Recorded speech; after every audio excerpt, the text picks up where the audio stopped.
Phone Jog Vlog. You know, one of the benefits of being 95 degrees out, plus there's all other kinds of stuff going on in the world, kind of means I got the park to myself here, largely, right? And I can't complain about that. What I can complain about are essential oils. Yeah, it's a run rant. In 3, 2, 1.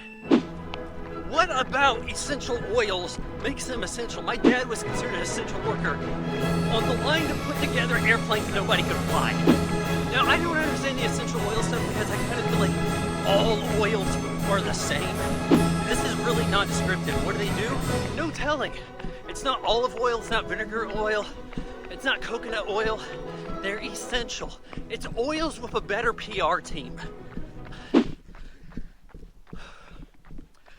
I covered no ground in that sprint. I know I'm a male and I can't entice you to sign up for my Patreon with some skimpy cosplay photo shoot. So instead, how about bookmarking my Amazon influencer affiliate link? That way, whenever you shop Amazon, it tosses a coin to your Witcher.